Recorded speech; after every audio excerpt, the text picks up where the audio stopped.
Shout out to Goodfella TV. All right, man, let's talk about the Terence Crawford press conference yesterday, man. My power went out as soon as I left the crib on Thursday, so I just had to get shit together, but still out right now. But, you know, got to shoot the moves on Friday morning. But yeah, man, shout out to Bruce Vane, dude. I heard his video and people talk about, well, Crawford getting emotional up there. But nobody said Errol Spence was getting emotional when he got mad because a fan called him a goldfish. Now, if you listen, I didn't really hear it the first time because I'm, making sure everything good at the crib with powers out, make sure the dog's good, walk them, whatever. But if you really listen to it, somebody from Errol Spence fan or somebody from Errol Spence entourage threatened to shoot Terence Crawford. They threatened to shoot Terence Crawford. You know what I'm saying? And that's why Terence Crawford went off. That's a domestic threat, and that dude should have been arrested right then and there. So that's why he went off. But it's so funny. People say, oh, he acting emotional.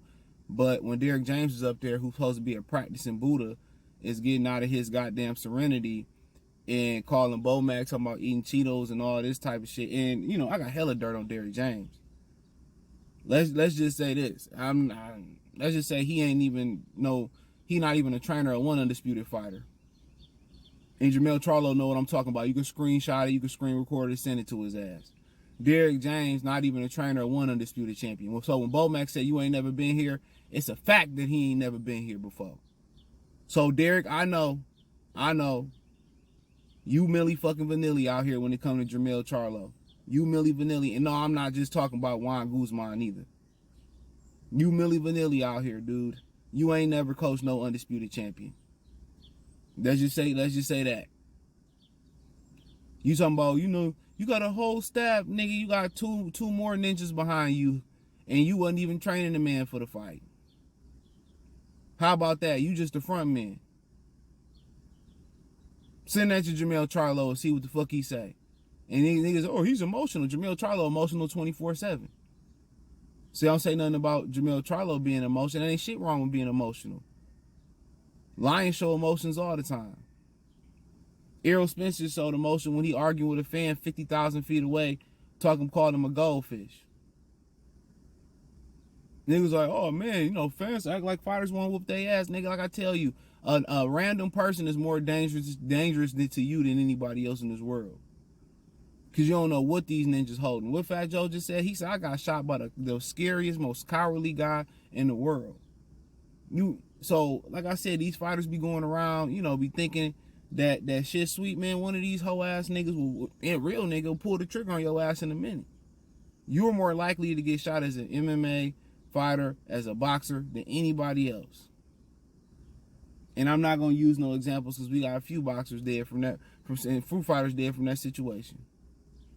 Y'all be acting like a street fight is a boxing fight, and it ain't no rules in no street fight. Ask the MMA fighter who fought that burglar in his house. He said we went blow for blow. He said I don't know what he was hyped up on, but this dude went blow for blow for me. Blow for blow with me. Pause.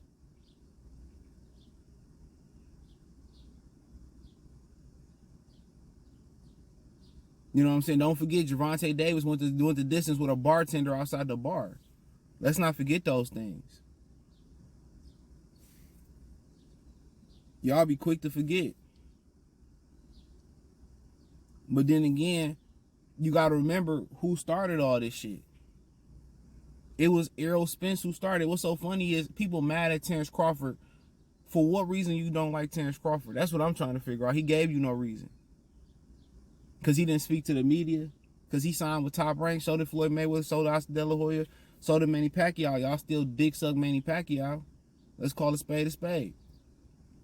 Errol Spence, when he went out there, issued the challenge, get a belt and I'll fight you, and he didn't. Then he went up there on that podium after Sean Porter and Danny Garcia say, where Errol Spence, Terence Crawford on the wrong side of the street, Bob won't give it to me. And Bob said, we can make that fight right now, Errol. And then he got to, I'm going to take the easy route and all that shit, and I'm gonna go do this and get chased by this nigga and try to be a street nigga. Like, all right, whatever. Whatever. So say what y'all want to say. At the end of the day, Derrick James supposed to be a practicing Buddha. Obviously, he's still fucking practicing. For somebody to say it ain't me versus Derrick James and all this, is this dude, them niggas getting out of character. They don't never do this before fights. Well, we know Bernie do what Bernie do. We know Bo Mac do what Bo Mac do. Saul, Reg, all them do what they do. And Derrick James lying up there like he ain't got no staff. Get out of here. Especially for Jamel Charlo. Nigga, you ain't even his real coach. Jamel a damn fool for paying you if he do. Should pay you in goldfish. How about that? And Terence Crawford tried to go up there and just, diffuse it. I told y'all they don't want y'all ninjas in Vegas. I told y'all. And y'all know Vegas will lock a ninja up quick. I was out there. I knew two people. Well, I didn't know them, but they was out there. I knew two people that was at a wedding I was at. They got locked up for the two girls got locked up for, one of them got locked up for domestic violence out there. Vegas don't play that shit with black people, dude. And at the end of the day, at the end of this fight, bro, it might not end well for somebody. Real talk, it might not end well for somebody. They was probably better off leaving their families at home. When you talk about shooting, it ain't nothing that you can say after the fight. Dude, I'm on alert. If anything, I'm strapping up. Because we don't take the threats kindly at all. And y'all might not have heard it. We'll go to the Bruce Vane channel and listen to it. Or you can listen to the press conference. Listen real close before Crawford go off and hear what that man said.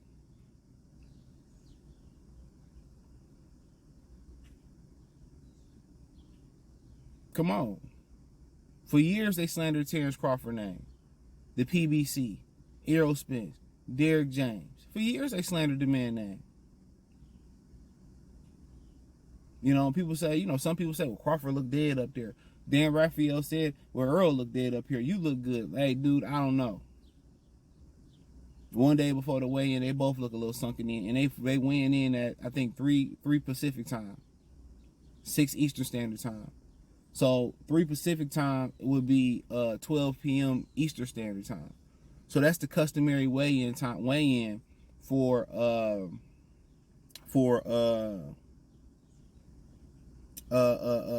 fights. Sometimes you see later weigh-ins, but then they gonna be able to have the full maximum time to weigh in. So they gonna have a long time to rehydrate and all that stuff, and they gonna have to basically make it. Well, everything Crawford gonna come in. Crawford gonna come in, and maybe he feel Errol might come in a little bit heavy, but you always do what you do. What's best for your body, Errol might try to come in a little heavier.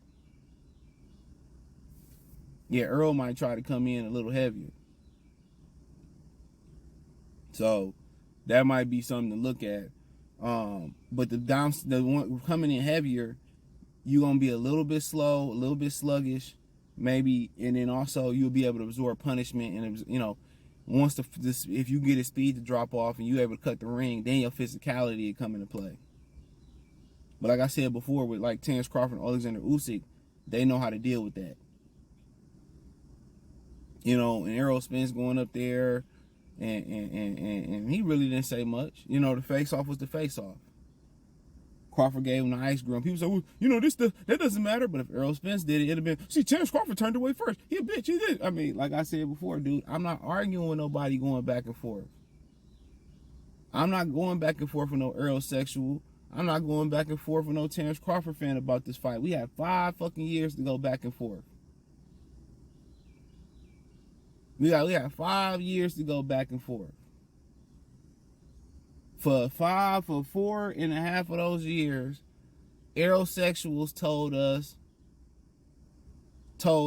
why Crawford didn't deserve the fight. They didn't want to see the fight. Errol Spence should move on. Errol Spence should move up. For years. Now, y'all backed into a corner. Now y'all want to get active. Cool. I'm not going back and forth with y'all. That's insanity, bro. Even with the outcome of the fight, people's minds might not be changed. Boxing is such a subjective sport. We could be headed for a robbery. We could be headed for a close fight. We could be headed for a blowout. Oh, he was, Crawford obviously didn't look healthy before the fight, or Errol Spence clearly was drained. I mean, come on, it's always gonna be somebody moving the line. Crawford was he was almost 36. Errol Spence aged him out. Errol Spence went through a car accident. His eye ain't 100%. Hey, it is what it is. They both say the fight happening at the perfect time, especially Terence Crawford. You know, it is what it is. But me continue to go back and forth with aerosexuals, dude, say whatever you want to say, as long as you don't put your hands on me. But if I see you talking shit, I'm going to smack the fuck out of you. I'm not going to ball my fist up. I'm going to smack you. And I know I won't see you because you niggas not real niggas. So at the end of the day, I'm not going back and forth. Post something, I'm not replying to it. Don't care about your comments. Don't care about none of that. I was the first nigga to expose Errol Spence Jr. I was the first person to expose Errol Spence Jr. I say it again. And my Dr. Umar, I was the first person on YouTube to expose Errol Spence Jr. And that's why people got mad about him not wanting to fight Terence Crawford. But overall, it was solid. It was a solid press conference, and Terence Crawford tried to be civil between the two camps. He see what I see. A lot of these yap runners, it's gonna get ugly out there. It's gonna get ugly. They should have them families separated in two different parts of the venue. Because don't forget, the story goes, Crawford got quote unquote, he got robbed by Ray Robinson and amateurs. And I don't know if it was a true robbery, but Terence Crawford family tried to jump on him after that fight. That's why a lot of people in Philly don't like Terence Crawford. I mean, shit, he didn't make the decision. From what I heard, they was in the wrong. And hopefully they both tell their camps, and I try, but you can't control the fans though. That's the other problem to it. You can't control the fans. You can't control the fans. So that's the other problem with it. But hey, it is what it is. Let me know what you girls and guys think. Thumbs up the video, share the video, subscribe to the channel. Next subscribe button is the bell icon button. Hit all notifications, increase your chance, get notifications. We go live or drop a video. Financially, want to support the channel, Cash App, $CJ Good 313, Venmo, CJ Good 313, PayPal link description. Hit the link tree, find me on Twitter, Instagram, Spotify, Anchor, Cash App, Venmo, PayPal, Apple Podcasts, Google Podcasts, the whole nine.